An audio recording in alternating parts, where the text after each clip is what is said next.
Good morning students. आज हम प्रश्नावली 2.2 आरंभ करेंगे। प्रश्नावली 2.2 में जो हम पढ़ने जा रहे हैं वो है किसी बहुपद के शून्यकों और उनके गुणांकों के मध्य संबंध। जैसे यहाँ आप देख सकते हैं, हमने एक द्विघात बहुपद लिखा है ax² जमा bx जमा c। ये द्विघात बहुपद का व्यापक रूप है। तो इसमें जो x² के साथ गुणा हो रहा है a और x के साथ गुणा हो रहा है b, ये जो है गुणांकों के, इन्हें जो है गुणांक कहा जाता है। x² का गुणांक a है, x का गुणांक b है और x की घात 0 का गुणांक या अचर पद जो है वो c है। और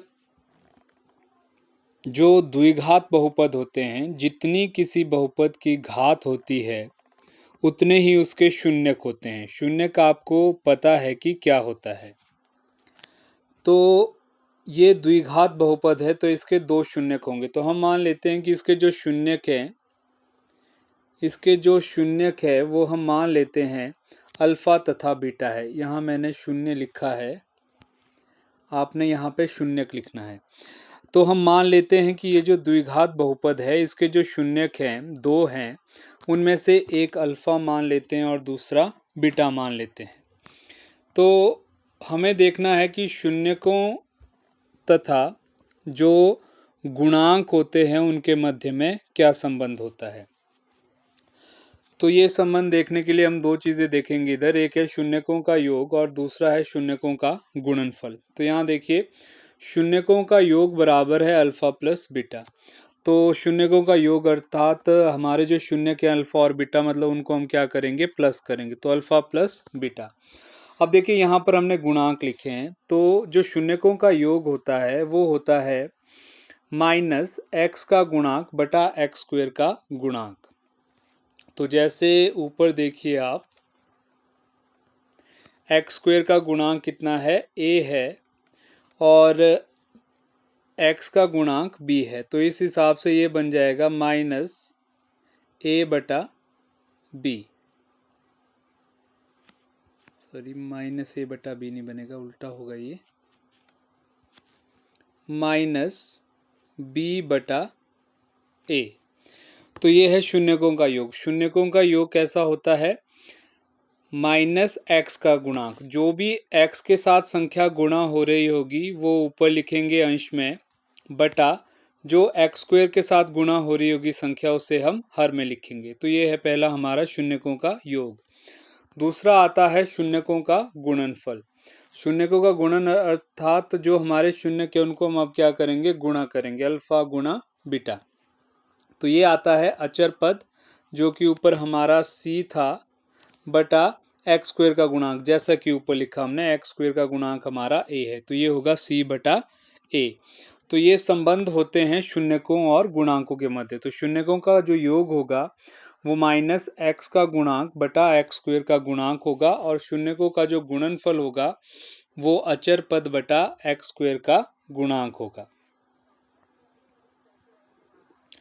इसके बाद यदि हमें किसी द्विघात बहुपद के शून्य ज्ञात हों तो हम द्विघात बहुपद ज्ञात कर सकते हैं कि वो द्विघात बहुपद क्या होगा।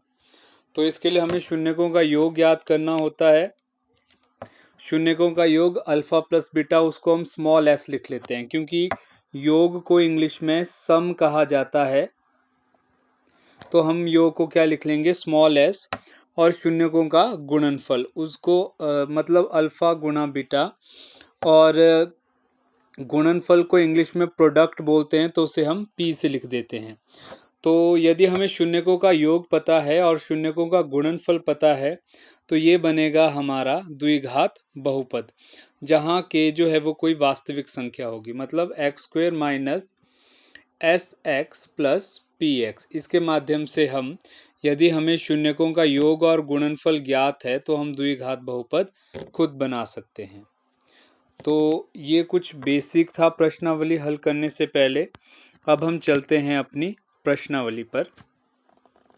हमारा पहला प्रश्न है, निम्न द्विघात बहुपदों के शून्य ज्ञात कीजिए और शून्यकों तथा गुणांकों के बीच के संबंध की सत्यता की जांच कीजिए। हमने पीछे पढ़ा कि शून्यकों और गुणांकों के मध्य में क्या संबंध होता है, और यहाँ पर हमें पहले तो द्विघात बहुपद के शून्य ज्ञात करने हैं, उसके बाद हमें जो इनके मध्य में संबंध होता है उसकी जांच करनी है, उसकी सत्यता की जांच करनी है।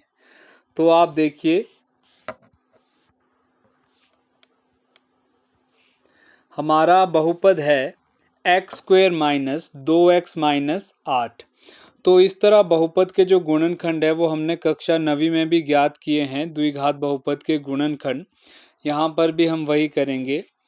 तो इसमें देखिए क्या करते हैं, क्या विधि होती है गुणनखंड विधि, हमने पहले भी किया हुआ है, इसे भी एक बार दोहरा लेते हैं। इसमें हम क्या करते हैं, एक्स स्क्वेयर का जो गुणांक होगा और जो हमारा अचर पद होगा उन्हें गुणा करेंगे। यहाँ आप देखेंगे तो एक्स स्क्वेयर का गुणांक 1 है और अचर पद हमारा 8 है। तो 8 और 1 को गुणा करेंगे तो हमारे पास 8 आ जाएगा। तो यहाँ पर हम 8 के गुणनखंड ज्ञात करते हैं, अभाज्य गुणनखंड ज्ञात करते हैं।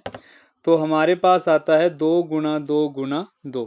अब इनसे हमें ऐसी दो संख्याएं बनानी है जिन्हें प्लस या माइनस करके हमारे पास x का गुणांक अर्थात यहाँ पर 2 बने और जिनको गुणा करके हमारे पास 8 बने। तो वो हम बनाएंगे 4 और 2। तो हमारा दूसरा स्टेप बनेगा x square minus with in bracket 4 minus 2 गुणा x माइनस 8। फिर हम ब्रैकेट ओपन करेंगे, ये बन जाएगा एक्स स्क्वेयर माइनस, यहाँ माइनस भी अंदर गुणा करेगा और x भी, तो ये बनेगा एक्स स्क्वेयर माइनस 4x।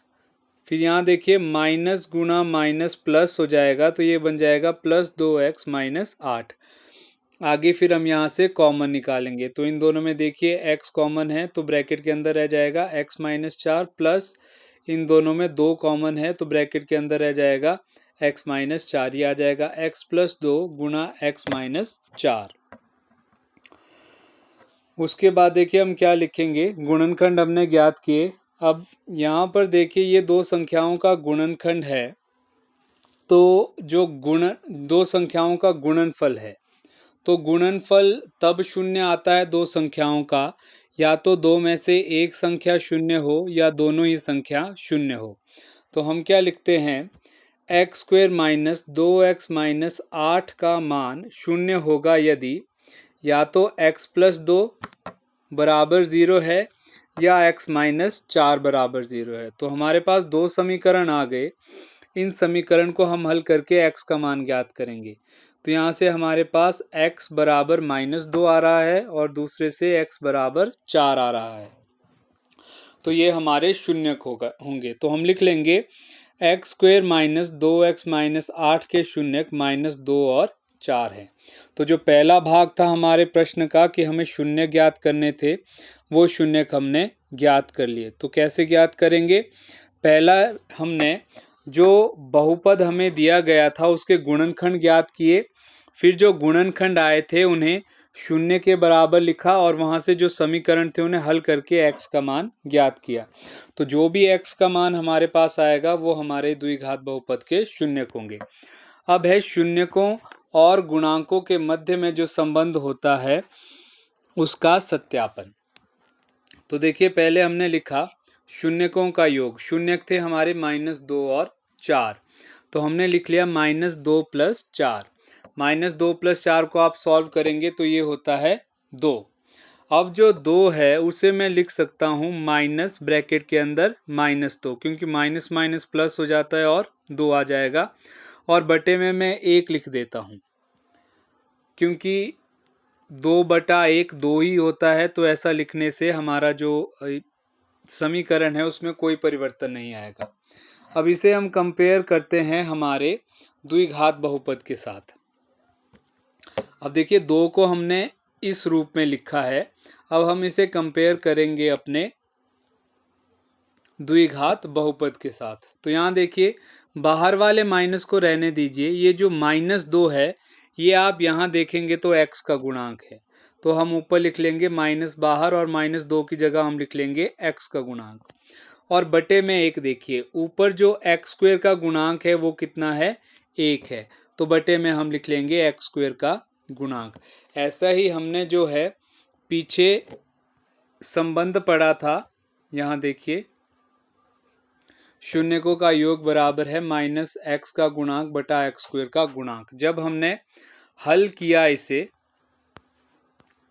तब भी हमारे पास ये जो संबंध है इसकी हमने सत्यता की जांच यहाँ पर की, जो कि बिल्कुल सही आया। अब जो दूसरा संबंध था शून्यकों का गुणनफल, तो जो शून्यक थे उन्हें हम गुणा कर देंगे, -2 गुणा 4, ये आ जाएगा -8। अब यहाँ पर हम क्या -8 को हम -8/1 लिख सकते हैं।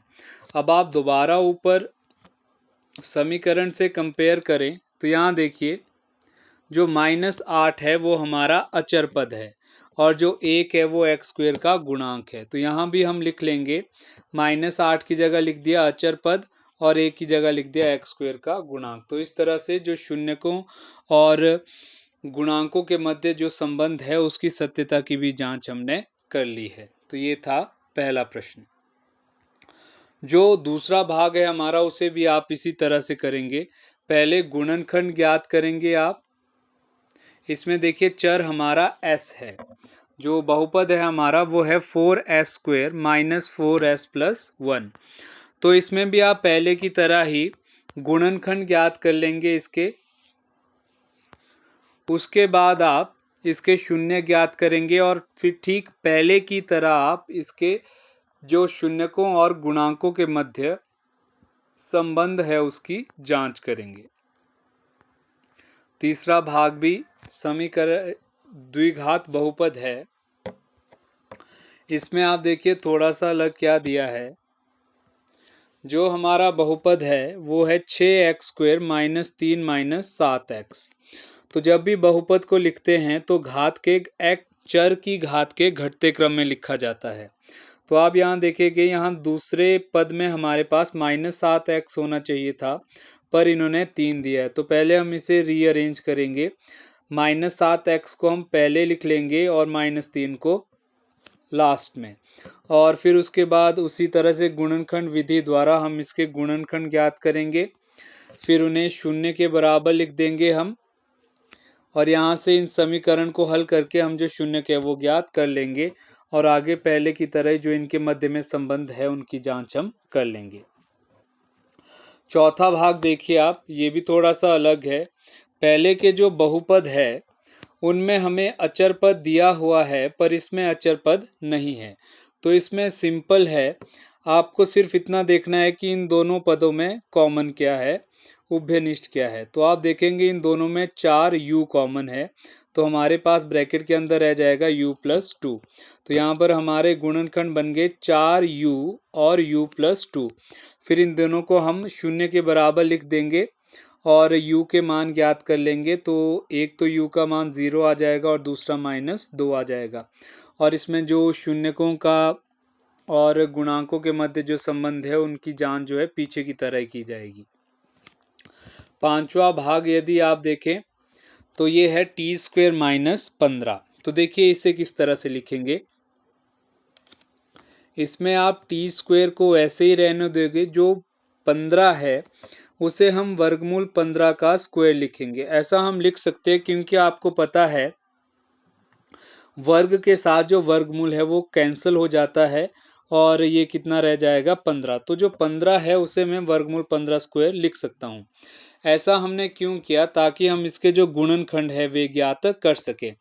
तो आप यहाँ पर देख सकते हैं, यहाँ पर एक सर्व समीका बन रही है a² - b², जो कि होती है a + b गुणा a - b। तो ये हमारा बन जाएगा t + वर्गमूल 15 गुणा t - वर्गमूल 15। फिर आगे पहले की तरह ही आप इसके शून्य ज्ञात करेंगे और फिर शून्यकों के और गुणांकों के मध्य जो संबंध है आप उसकी सत्यता की जांच करेंगे। और अंतिम जो भाग है इसका वो पहले की तरह ही है। इसमें ये है 3x² - x - 4। तो इसमें आप पहले गुणनखंड ज्ञात करेंगे, फिर उन्हें शून्य के बराबर लिखेंगे और बाद में जो है शून्यकों और गुणांकों के मध्य जो संबंध है उसकी सत्यता की जांच करेंगे। तो ये आज प्रश्न नंबर 1 किया हमने प्रश्नावली 2.2 से। कल हम इसका प्रश्न नंबर 2 देखेंगे। तो आज का जो कार्य है ये आप सभी अपनी नोटबुक में कर लेंगे और शाम तक चेक करवा लेंगे। धन्यवाद।